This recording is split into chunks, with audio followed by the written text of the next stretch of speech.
Hello friends, welcome to SSC coaching centre. दोस्तों, आज के वीडियो में हम गणित के प्रश्न देखेंगे जो कि बहुत इंपॉर्टेंट हैं। तो चलिए स्टार्ट करते हैं। पहला सवाल है, नीलम अपनी कुल आय का 20% मकान के किराए पर तथा शेष का 70% घरेलू मदों पर खर्च करती है। यदि वह 3600 रुपये की बचत करती है तो उसकी कुल आय कितनी है। बहुत ही अच्छा सवाल है भाई, बेहतरीन क्वेश्चन। ठीक है, देखिएगा इस सवाल में क्या होना है। उसने बोला है कि नीलम अपनी आय का 20% मकान के लिए खर्च करती है, यानी कि नीलम जो भी कमाती होगी वो अपने आप में 100% होगा।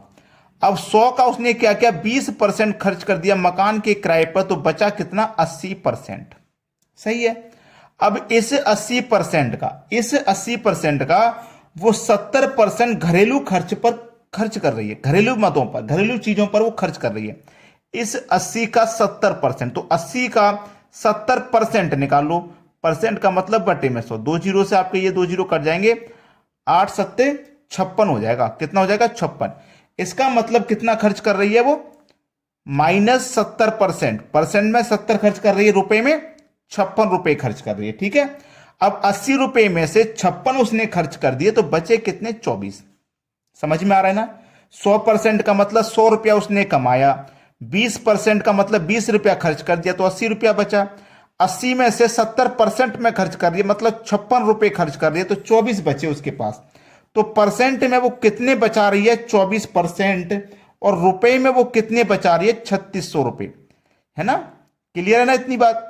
परसेंट में 24% की बचत है, रुपए में 3600 की, तो 24% बराबर 3600।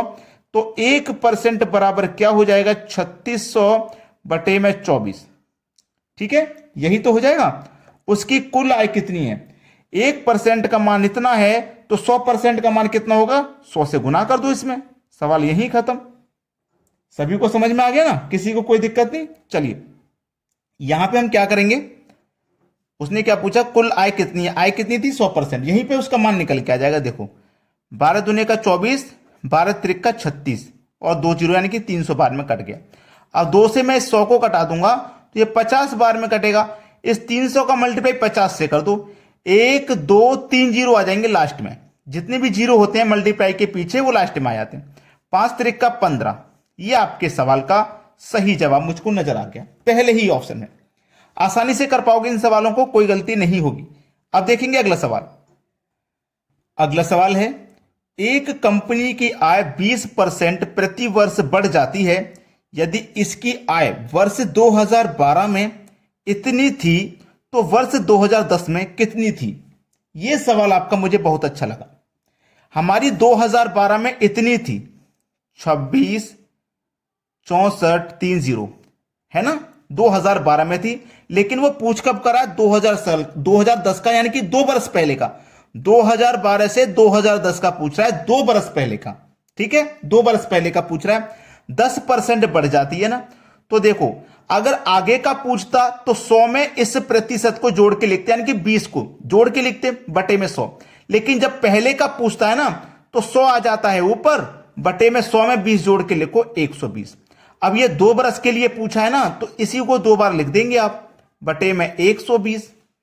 जैसे 2010 के बाद में 2012 का पूछता है, यानी कि बाद का, तो इसको लिखते हैं ऊपर और 100 को लिखते हैं नीचे। जब पहले का पूछता है तो ये पलट जाता है। सवाल खत्म, कुछ नहीं है। अब तो जीरो से ये जीरो कटा दो, ये वाले जीरो से ये वाला जीरो कटा दो। ठीक है, अब हम इसे क्या करेंगे, 12 से कटाएंगे। 12 से कटाएंगे, इसको कटाता हूं मैं पहले। 12 दूने का 24, 2 बचेगा 26। 12 दूने का 24, 2 बचेगा 24। 12 दूने का 24, 1 2 3 जीरो आ गए, 1 2 3 जीरो। ठीक है, अब मैं क्या करूंगा, फिर से 12 से कटाता हूं। कटेगा क्या, 12 एक कम 12, एक बार में गया। 10 बचा, 10 में जाएगा नहीं, 2 लगा देंगे तो 102 हो जाएगा। ठीक है, 12 पंजे 60, 12 सत्ते 12 पंजे 60, 12 सिंह 72, 12 सत्ते 84, 12 अट्ठे 96। देखो 102 में से वो 96 तक कट गया। कितना बचा, 6 बचा, 6 में जीरो लगा देंगे, 60 हो जाएगा। 12 पंजे 60 और 2 जीरो। ठीक है, जीरो भी तो आ जाएंगे हमारे पास। देखो मैंने इसको कटाया, 12 से कटाया, 12 कम 12, 10 बचेगा, 10 में जाएगा नहीं, 2 को ऐड कर देंगे, 12 अट्ठे 96 कट गया। अब 102 में 96 कटेगा, 6 बचेगा, 6 में 0 लगा देंगे 60, 12 पंजे 60 और ये 2 0 आ गए। ठीक है, अब इनका मल्टीप्लाई 100 से और इस 1 से हो जाएगा, तो 100 का मल्टीप्लाई 1 से हो जाएगा तो ये 100 ही रहेगा। अब 100 का मल्टीप्लाई मैं इस संख्या से करूंगा तो ये 2 0 ही तो पड़ जाएंगे आगे, है ना। सवाल खत्म। 185 और 1 2 3 4 0 किस ऑप्शन में? 18, 185, एक ही ऑप्शन में 185 और 1 2 3 4, यानी कि सी ऑप्शन प्रश्न का बिल्कुल सही जवाब है। अब देखेंगे अगला सवाल। अगला प्रश्न है, एक सीसा अयस्क की खान में धातुओं की प्रतिशतता 60% है। अब धातुओं में रजत की प्रतिशतता 3/4% है और शेष सीसा है। यदि इस खान से निकाले गए अयस्क का द्रव्यमान 8000 किलोग्राम है तो सीसा का द्रव्यमान किलोग्राम में है। बहुत अच्छा सवाल है, ऐसे सवाल को आप आसानी से करोगे। देखिए कैसे, 8000 किलोग्राम है ना, लिखो भाई 8000 इंटू कितना दिया गया आपके पास में, आपके पास कितना दिया गया 60%, तो 60 लिखो, परसेंट का मतलब बटे में 100 बराबर, ठीक है बराबर।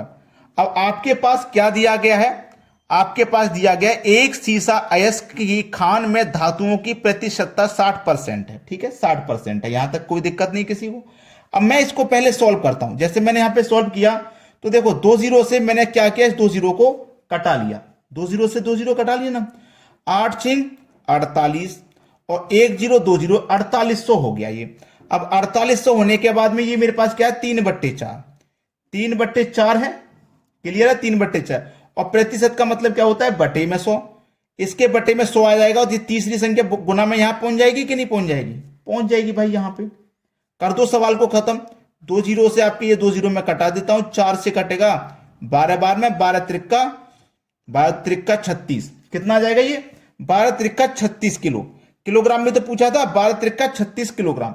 अब ये किलोग्राम में है, ये मेरे पास कितना निकल के आया था 480 और 1 0 4800 निकल के आ गया था। इसमें से माइनस कर दूंगा मैं 36 को, तो बचेगा क्या 4800 में से 3600 को मैं माइनस कर देता हूं तो मेरे पास बचेगा 4764 किलोग्राम।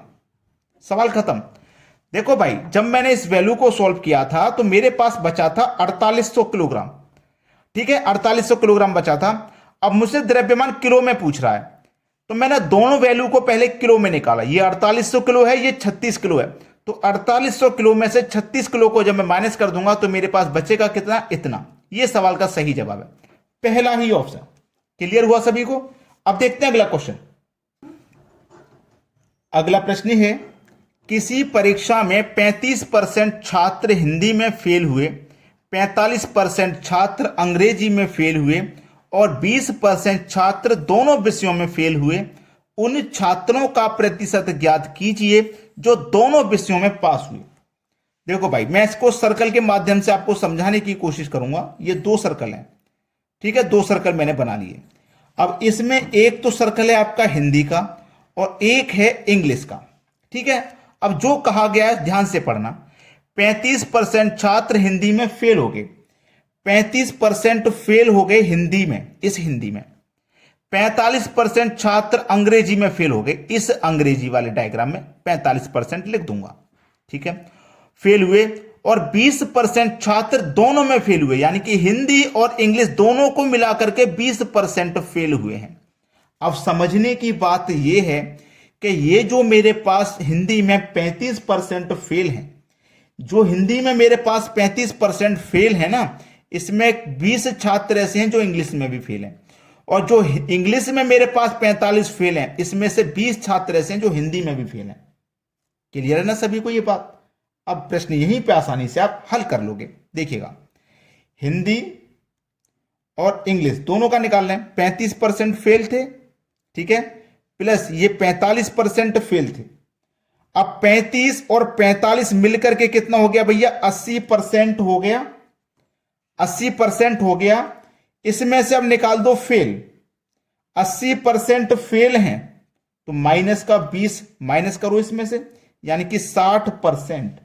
यानी कि पास वाला पूछा है कि फेल वाला पूछ रहा है, उन छात्रों का प्रतिशत ज्ञात कीजिए जो दोनों विषयों में पास हैं, यानी कि पास वाला पूछ रहा है तो 40% पास हैं। अब जिनको समझ में नहीं आया थोड़ा सा ध्यान लगा लेना। 35 ये, 45 ये, 80 हो गए ना। अब ये जो 20 है ना, ये जो 20 है ये इस 35 में से ही तो जा रहा है इंग्लिश की तरफ, और ये जो 45 है इसमें से ही ये 20 जा रहे हैं इस तरफ। जा रहे कि नहीं जा रहे? इसी में से जा रहे हैं इस तरफ फेल वाले। क्लियर है सभी को? अलग से मत जोड़ देना इनको, अलग से आप जोड़ोगे तो गलती करोगे। अलग से इनको नहीं जोड़ना है, ठीक है? अलग से नहीं जोड़ना है। यानी कि टोटल फेल वाले कितने हैं? 80% है टोटल फेल वाले, ठीक है? टोटल फेल वाले 80% है, ठीक है? टोटल फेल वाले 80% हैं। तो पास होने वाले कितने हैं भैया? 20, क्योंकि कहीं भी जाओगे वहां पे अपने आप में 100% छात्र होंगे। 100 में से 80% आपको मिल गए फेल होने वाले, 80% मिल गए जब फेल होने वाले, तो 20% होंगे पास होने वाले। कितने होंगे भैया पास होने वाले? पास होने वाले 20% ही तो होंगे। सी ऑप्शन सही जवाब है। क्योंकि कुछ बच्चे यहां पे यही तो करते हैं कि फेल हुए मेरा 80%, माइनस 20 को क्या कर दूंगा मैं? घटा दूंगा। अब 80 में से मैं 20 घटाऊंगा क्यों भाई? टोटल मेरे पास 80 हैं, ये फेल होने वाले ही तो निकल के आए हैं 80, और टोटल होंगे 100, उसमें से फेल होने वाले 80, तो 20%। ये गलती बहुत सारे बच्चे कर देते हैं, ये गलती मत कर देना। ऑप्शन में तुम्हें जरूर दिखाई देगा, लेकिन गलती आप करोगे तो फेल हो जाओगे। अब देखते हैं अगला सवाल। अगला प्रश्न है, किसी परीक्षा में 1000 लड़के और 800 लड़कियां थी। लड़के 60% और लड़कियां 50% उत्तीर्ण हुए। जो परीक्षार्थी अनुत्तीर्ण हुए उनका प्रतिशत ज्ञात करो। यानी कि अनुत्तीर्ण का मतलब जो फेल हुए हैं उनका। देखो, एक तरफ मैं लिखता हूं बॉय और एक तरफ लिखता हूं गर्ल। बॉय थे हमारे पास 1000 और गर्ल थी हमारे पास 800, ठीक है? बॉय हमारे पास कितने? 60%, यानी कि 60% हमारे पास बॉय पास हुए हैं। तो फेल कितने हुए होंगे? 40%। ये फेल वाले हैं, ठीक है? क्लियर है? लड़कियां 50% उत्तीर्ण हुई हैं।